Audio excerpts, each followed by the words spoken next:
레드먼드의 앤 제6화 앤셜리 왕자님을 만나다.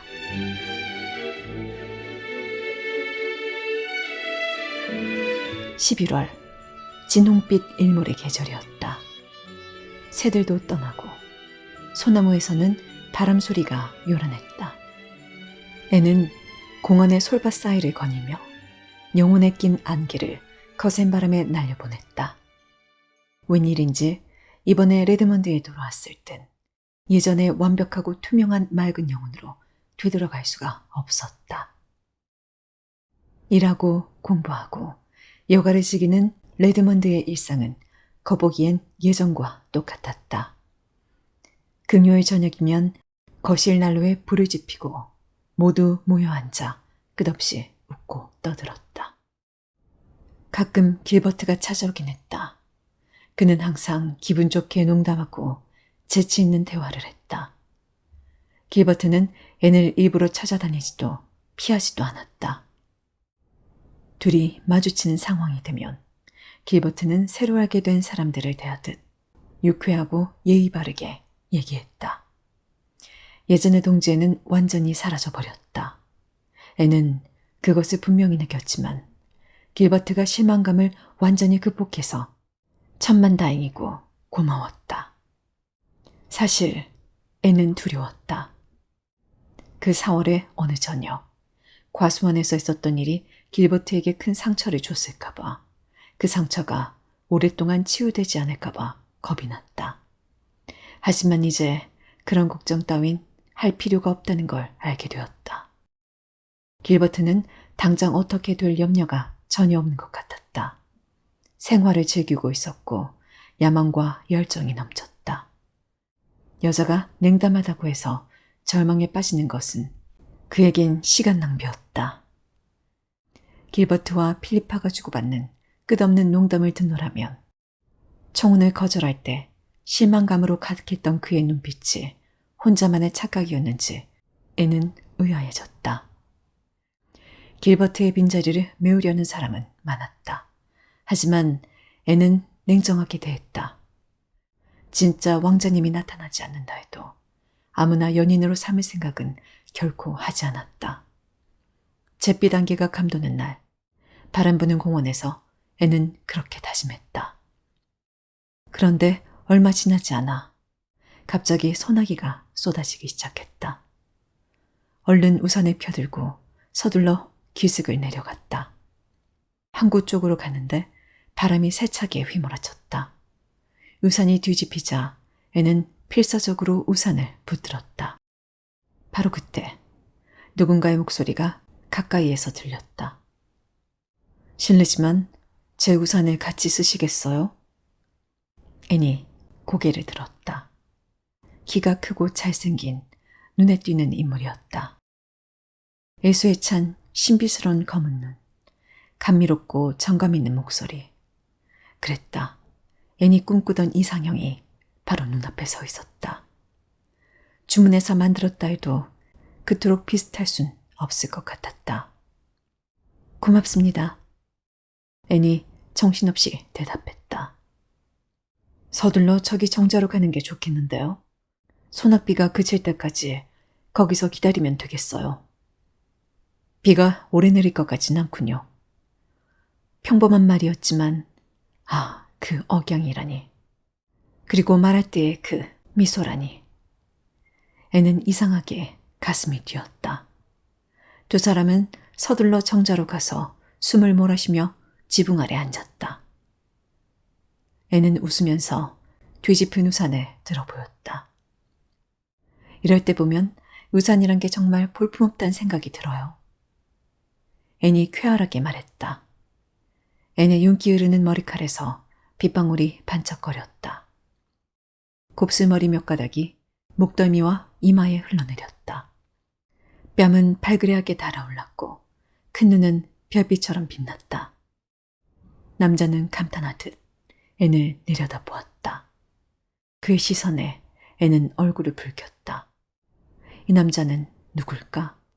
옷깃에 레드먼드 대학 배지를 달고 있잖아. 애는 신입생을 빼고는 레드먼드 학생을 거의 다 알고 있었다. 이 기품 있는 청년이 신입생은 아닐 텐데. 그가 앤의 배지를 보고 싱긋 웃으며 말했다. 우리 동창이네요. 그것만으로도 자기소개가 되겠는데요. 제 이름은 로열 가드너입니다. 그리고 당신은 지난번 저녁 수업 시간 때 테니슨의 작품을 읽었던 앤 셜리 양이시죠? 네. 그런데 전 누구신지 잘 모르겠어요. 몇 학년이시죠? 앤이 솔직하게 물었다. 아직 어디에도 소속되지 못한 느낌이에요. 2년 전 레드먼드에서 2학년을 마쳤죠. 그 뒤 줄곧 유럽에서 지냈어요. 얼마 전에 미술학 공부를 마치려고 돌아왔고요. 저도 올해 3학년이에요. 그럼 우린 동창에다가 동기네요. 할 일 없이 보낸 세월이 보상받는 느낌인데요. 그가 의미심장한 눈빛을 지으며 말했다. 비가 1시간이나 주룩주룩 내렸다.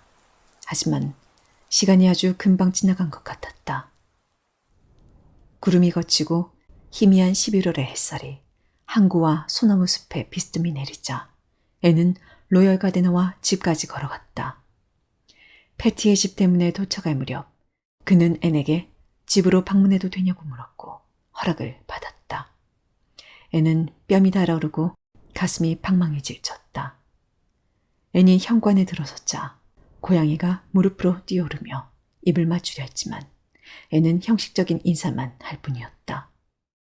정신이 온통 낭만적인 전율에 휩싸인 애는 고양이까지 챙길 여유가 없었던 것이다. 그날 저녁 앤 앞으로 선물 하나가 배달되었다. 상자에는 예쁜 장미 12송이가 들어있었다. 상자에서 카드가 떨어지자 필리파가 얼른 집어서 이름과 카드 뒤에 적힌 시를 읽었다. 로열 가드너? 어머나 앤, 네가 로이와 아는 사이인 줄 몰랐어. 필리파가 말했다. 오늘 오후에 공원에서 잠깐 만났을 뿐이야. 내 우산이 뒤집혔는데 그 사람이 우산을 씌워줬어. 앤이 급히 설명했다. 필리파는 앤에게 호기심 어린 눈초리를 던졌다. 세상에, 그럼 평범한 일 때문에 로열 가드너가 너한테 장미 12송이와 낭만적인 시를 보냈단 말이지? 게다가 천하의 앤 셜리가 그 카드 때문에 얼굴이 장미처럼 붉히고 있단 말이고. 앤, 너 말과 표정이 따르는다? 말도 안 되는 소리 그만해. 근데 필리파 너 가드너 씨를 알고 있어? 그 사람 여동생을 만난 적이 있어. 그래서 좀 알지. 킹스포트 사람들은 모두 다 알걸? 가드너 가문은 노바스코샤에서 손꼽히는 부자에다가 지성적인 집안이거든. 로열 가드너는 대단한 미남에다가 머리도 뛰어나. 2년 전 어머니 건강이 나빠져서 대학을 그만두고 같이 외국으로 갔다던데. 아버지가 돌아가셔서 안 계시거든. 공부를 포기해야 되는 게 몹시 실망스러웠을 테지만 사람들 말로는 내색 않고 잘 넘겼대. 와, 세상에. 앤, 이거 완전 로맨스 냄새 나는데? 앤이 새침하게 대답했다. 로맨스는 무슨? 앤은 그날 밤 오래도록 잠을 이루지 못했다. 아니, 자고 싶지 않았다. 꿈속에서보다는 깨어있는 채 하는 공상이 더 매력적이었으므로. 그래서 드디어 진짜 왕자님이 나타난 걸까? 그 멋진 검은 눈으로 자기의 바라보던 장면을 회상하자니 그를 왕자님으로 생각하고 싶은 마음이 간절해졌다.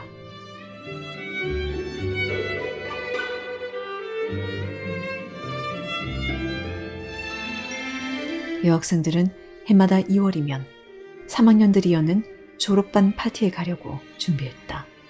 애는 자기 방 거울 앞에 서서 아가씨다운 모습에 만족감을 느꼈다.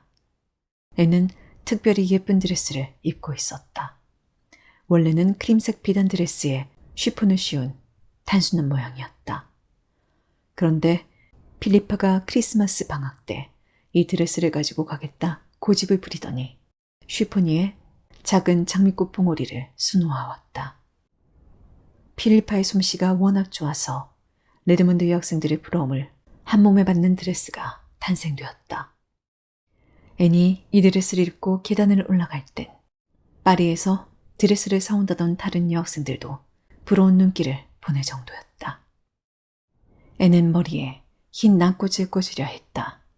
로열 가드너가 파티에 갈 때 쓰라며 흰 낭꽃을 보낸 것이었다. 게다가 그날 밤 낭꽃이 머리에 꽂은 여학생이 없다는 걸 알기에 머리 장식으로 쓰면 좋겠다 싶었다.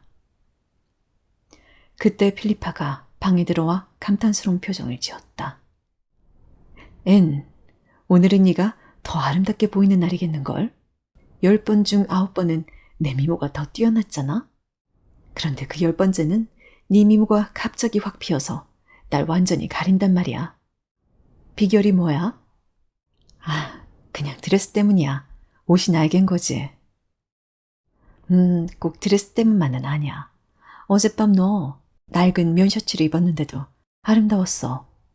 아직 로이가 너한테 푹 빠지지 않았다면 오늘은 틀림없이 그렇게 될 거야. 근데 낭꽃은 좀 아닌 것 같아. 샘나서 하는 말이 아니야. 낭꽃은 너한테 안 어울려.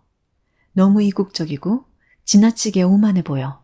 어쨌든 머리엔 꽂지 않은 게 좋겠어. 알았어. 솔직히 나도 낭꽃은 좋아하지 않아. 나랑은 어울리지 않는 꽃 같거든. 로이도 그 꽃을 자주 보내진 않아. 내가 간수할 수 있는 꽃을 좋아한다는 걸 그 사람도 알거든. 낭꽃은 다른 데 가서 보면 딱 좋을 꽃이잖아. 내 남자친구 조너스는 오늘 저녁 행사에 쓰라면서 예쁜 분홍색 장미 봉오리를 보내줬어.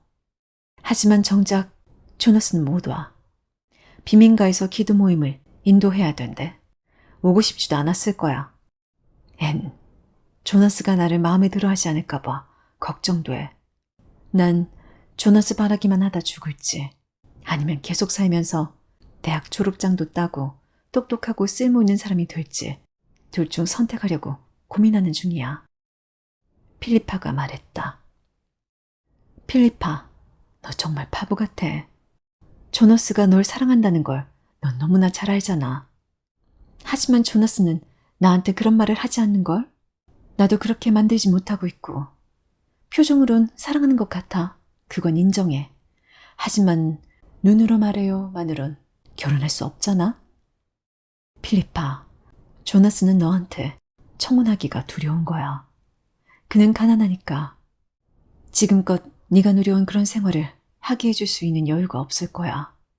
그가 오래전부터 청혼하지 못하는 이유가 그거란 걸 너도 잘 알면서 그러니. 알지, 나도 알아. 필리파가 순순히 인정하더니 갑자기 밝은 표정을 지으며 말했다. 만일 조너스가 청혼하지 않으면 내가 청혼하면 되지 뭐. 그러니까 걱정 안 할래.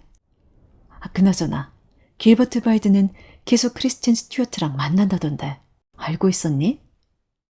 목에 작은 금목걸이를 걸고 있던 애는 갑자기 고리를 채우기가 힘들어졌다. 목걸이에 문제가 있는 것일까? 아니면 손가락이 잘 안 움직이는 걸까? 앤이 무심히 대답했다. 아니, 크리스틴 스튜어트가 누군데? 로널드 스튜어트의 누이 동생. 올겨울 킹스포트에 음악 공부하러 와 있어. 난 아직 못 봤지만 사람들 말로는 굉장히 미인이래. 그리고 길버트가 홀딱 빠졌대. 네가 길버트를 거부했을 때 나 얼마나 화가 났는지 몰라. 하지만 로열 가드너가 미리 정해진 짝이었나 봐. 지금은 그걸 알겠어. 결국 앤 네가 옳았던 거야. 필리파가 말했다. 애는 얼굴을 붉히지 않았다. 평소 같으면 친구들이 로이와의 결혼을 당연한 것처럼 말할 때마다 얼굴이 빨갛게 변했는데 갑자기 멍해진 기분이었다. 그러자 파티에 대한 설레임도 모두 식어버리고 말았다. 로열 가드너는 앤이 코트 입는 것을 도와주면서 낭만적인 말로 칭찬했지만 애는 평소처럼 얼굴을 붉히거나 전율하지 않았다. 학교까지 걸어가면서 로이는 앤이 오늘따라 유난히 말수가 적다고 느꼈다. 또 앤이 여학생 탈의실에서 나올 땐 창백해 보이기까지 했다. 하지만 둘이 파티장에 들어섰자 앤의 얼굴이 갑자기 환해지면서 눈이 반짝였다. 앤은 즐거운 표정으로 로이를 쳐다봤다. 로이도 검정 벨벳 같은 깊은 미소를 지어주었다. 하지만 사실 앤은 로이를 보는 게 아니었다. 앤은 파티장 저쪽 야자수 아래서 한 아가씨와 이야기하고 있는 길버트를 의식했다. 그 여자가 크리스티안 스튜어트리라. 크리스티안 스튜어트는 품위 있는 미인이었다. 키가 크고 큼직한 파란색 눈, 상아색 피부에 윤기나는 검은 머릿결을 가지고 있었다. 애는 속상해하며 생각했다. 내가 늘 꿈꾸던 모습을 가진 여자구나. 장미꽃 같은 얼굴에 반짝이는 눈, 흑당 같은 머리. 그래, 모든 걸 다 가졌어. 이름이 코델리아 피츠제럴드였다면 더 어울렸겠어. 하지만 몸매는 내가 더 나아. 코도 마찬가지고. 그렇게 결론을 내리니 조금 위로가 되었다. 여학생들은 중간고사 대비를 위해 모두 열심히 공부했다. 필리파까지도 교과서와 공책을 끼고 앉아서 전에 없이 끈질기게 공부에 전념했다. 난 수학에서 존슨 장학금을 딸 거야. 그리스어라면 더 쉽게 장학금 받을 수 있겠지만 수학科目에서 받고 싶어. 조나스한테 내가 진짜 똑똑하다는 걸 증명해 보이고 싶거든. 필리파가 말하자 앤이 대꾸했다. 조나스는 너의 명석한 두뇌가 아니라 그냥 너 자체를 좋아하는 거야. 그러자 필리파가 책을 옆으로 밀며 말했다. 아무래도 그렇겠지? 공부를 너무 열심히 했으니까 지친다. 난 공원에 산책하러 갈래. 꼬부랑 할머니가 됐을 때 오늘 밤 공원에 산책하러 나간 걸 무척 다행으로 여기게 될 것 같거든. 무슨 말이야? 앤이 물었다. 같이 따라가면 말해줄게. 두 사람은 마법 같은 3월의 저녁 속을 거닐었다. 굉장히 조용하고 부드러운 분위기였다. 둘은 진지하지만 어쩐지 근사한 침묵에 휩싸였다. 두 사람은 긴 솔밭길을 걸었다. 진한 빨간색이 감도는 겨울 서경으로 들어가는 기분이었다. 앤, 난 세상에서 가장 행복한 여자야. 필리파가 불쑥 고백했다. 어머, 조너스가 드디어 청혼했구나. 앤이 기뻐하며 물었다. 그 사람이 청혼하는 동안 나 3번이나 재채기를 했다니까? 정말 끔찍하지 않니? 하지만 조나스가 말을 끝내기도 전에 하겠다고 대답했지. 그 이맘이 바뀌어서 입을 다물어 버릴까봐 걱정돼서 말이야. 나 정말 행복해.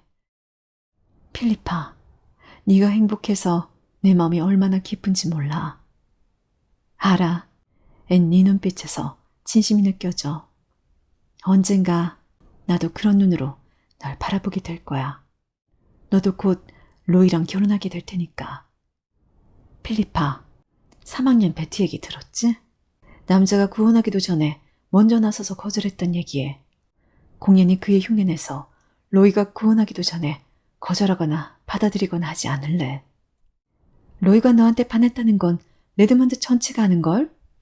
너도 그를 사랑하고 그렇지? 필리파가 물었다. 그런 것 같아. 앤이 마지못해 대답했다. 그런 고백을 할 땐 얼굴이 빨개져야 당연할 것 같지만 그렇지 않았다. 오히려 다른 사람이 대화 중에 길버트 브라이드나 크리스틴 스튜어트 얘기를 꺼낼 때마다 얼굴이 화끈 달아올랐다. 길버트와 크리스틴은 자신과 아무 관계도 없는데. 하지만 그들 얘기에 얼굴이 빨개진 이유를 굳이 분석하려 들지 않았다. 로이로 말하자면 물론 그를 사랑했다. 정신없이. 어떻게 안 그러겠는가. 그는 이상형이 아니던가. 그 근사한 눈과 간청하는 듯한 목소리를 누가 거부할 수 있을까. 레드먼드 여학생의 절반이 샘내지 않았던가. 그리고 앤의 생일날 그가 보낸 멋진 자작시와 바이올렛 상자는 또 어떻고. 앤은 시 전체를 외우고 있었다. 물론 키츠나 섹스피어 수준은 아니었지만 나름대로 아주 괜찮은 시였다. 앤도 로이의 시를 그런 수준이라고 생각할 정도로 깊이 좋아하는 건 아니었다. 하지만 잡지에 실릴 정도의 수준은 됐다. 그리고 가장 중요한 건 그 시는 앤에게만 바치는 시였다. 로라나 베아트리체, 아테네의 처녀가 아닌 오로지 앤 셜리에게 바치는 시. 운율에 맞춰 그대 눈은 아침의 별이며 뺨의 홍조는 해가 뜰 때 훔쳐온 것이며 입술은 천국의 장미보다 붉다. 라고 말하는 것은 소름돋게 낭만적이었다. 길버트라면 앤의 눈썹에 바치는 시를 쓰는 건 꿈도 꾸지 못할 것이다. 하지만 길버트와는 농담이 통했다. 언젠가에는 로이에게 우스갯소리를 했지만 그는 전혀 알아듣지 못했다. 길버트와는 그 얘기를 하면서 즐겁게 웃어댔던 기억이 떠올랐다. 유머 감각이 없는 남자와 사는 건 길게 봤을 때 얼마나 무덤덤한 일일까. 하지만 누가 감미로운 이상형의 남자한테 유머 감각까지 기대할 수 있으랴. 그건 지나친 욕심이리라.